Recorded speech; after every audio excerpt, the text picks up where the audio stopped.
One of the few picks I got right in my mock draft was Aaron Holiday going to the Pacers.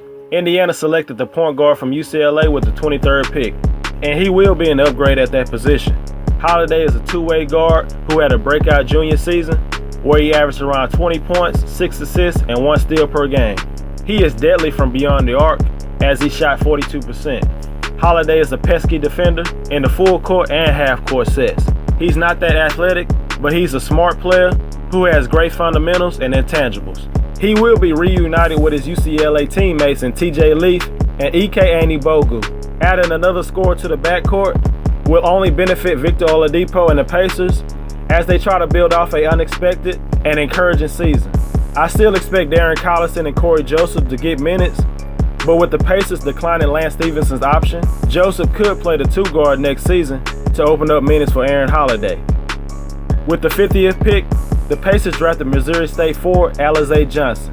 Johnson has the size, skill, and speed to be an effective player in the NBA, but becoming a consistent shooter is key for him to stick around. The 6'8", 215-pound forward has guard-like skills, which stems from him being a 5'9" point guard in high school before he hit a massive growth spurt. He can be a combo forward if he can knock down the outside shot. He's an unbelievable rebounder, both offensively and defensively. And Alize can grab a rebound and take it coast to coast. Even though he was a senior being drafted to the NBA, he's a project and a late bloomer. With time and experience in the G League, Johnson could be a solid role player for the Pacers in the future.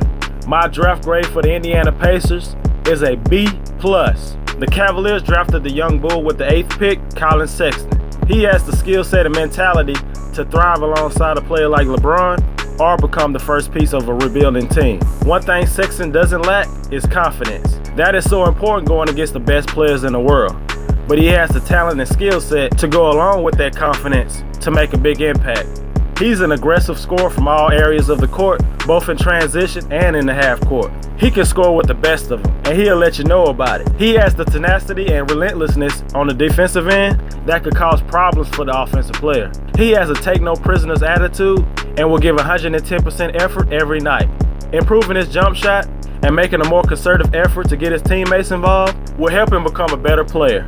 Regardless if LeBron stays or not, Collin Sexton is ready for any challenge you put in front of him. My draft grade for the Cleveland Cavaliers is an A-. The Detroit Pistons went into the draft with 1 second-round pick and ended up getting 2 first-round talents. The Pistons traded for the 38th pick from Philadelphia, which was defensive standout Kyrie Thomas from Creighton. The 2-time Big East Defensive Player of the Year could be one of the best 3-and-D players in the draft. Not only can he lock down a player on defense, but he's a great three-point shooter. He shot nearly 41% from beyond the arc for his 3 years at Creighton. Detroit doesn't have many players who can play great defense and knock down shots. There's a chance that Kyrie could be starting at 2 guard over Luke Kennard and Reggie Bullock by the All-Star break next year. The Pistons drafted Bruce Brown with the 42nd pick in the draft. Brown is known more for his defensive and playmaking skills. He was hounded by injuries in his sophomore season and did not put up the same stats as he did in his freshman year. His shooting percentage dropped considerably in his sophomore year. Shooting will open up his whole game. It opens up his playmaking opportunities and drives to the basket. That's why scouts were high on him at the beginning of the season and was looked at as a potential lottery pick. He was an effective rebounder last season as he averaged around 7 rebounds per game. Both Kyrie and Bruce can play some defense and both have long wingspans. Kyrie is a better shooter and Bruce is a better playmaker. With these 2 guys added to the roster, and you have a healthy Reggie Jackson, with also Blake Griffin being able to develop more chemistry with his teammates in training camp, and the Detroit Pistons could be in line for a bounce-back year, possibly a top 5 team in the East. My draft grade for the Detroit Pistons is a B+. The Milwaukee Bucks needed more scoring and shooting around the Greek Freak, and they got it with their 17th overall pick, Donte DiVincenzo. If someone told you that DiVincenzo would have been a mid-first round pick in the middle of the season, you would have probably called them crazy. A great tournament and NBA combine opened up people's eyes that this guy could be a difference maker in the NBA. Donte is a hard-working, confident prospect and can literally do everything on the court.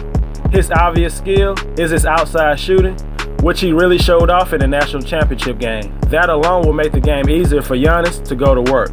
Donte can also score off the bounce and can penetrate in the lane and finish at the rim. He did measure with a 42-inch vertical leap at the combine this year. If you need him just to catch and shoot and attack closeouts, he can do that. But he also can be a ball handler and play a little point guard, as he averaged 3.5 assists per game and showed the ability to be a playmaker at times. He competes hard on defense, and despite an average wingspan, has the work ethic and athleticism to be a solid perimeter defender. And he has no fear trying to block a dunk attempt. Donte is the jack of all trades. Whether he comes off the bench like he did at Villanova or starts, Donte will have an impact on the game. My draft grade for the Milwaukee Bucks is an A-. The Chicago Bulls were looking for a talented big man who can play alongside Lowry Marketing and a skilled wing player with size. It's safe to say the Bulls got everything they could have asked for in this draft. With their 7th pick, the Bulls took the versatile big man from Duke, Wendell Carter. He was the best player available. As soon as Mo Bamba got drafted at 6, this was the guy the Bulls needed. Carter is one of the most polished low post players in the draft, and he's an excellent passer from the low post. He seems to always make the smart and effective play. Even though he didn't take a ton of three-pointers, he made around 40% of them. Carter is very quick for a player his size, which will allow him to guard the power forward position, and he is also strong enough to bang down low with centers. He is a legit two-way player. He just isn't a flashy type of player. That's why you hear the Al Horford comparisons a lot. Playing with a player like Marvin Bagley took away some of his opportunities at Duke. I believe he could have been a 2010 guy in college, but he was still able to show his worth. The Bulls got a gift with their 22nd pick. Chandler Hutchison is going to surprise a lot of people. With his skill set, size, and production, he should have been a lottery pick. But because he's 22, scouts automatically think he's more than likely not going to get any better. More times than not, they're right. But with Hutchison, he literally improved his game every year. He is the same age as Mikal Bridges and could have just as much effect on the game as he could, but with more potential.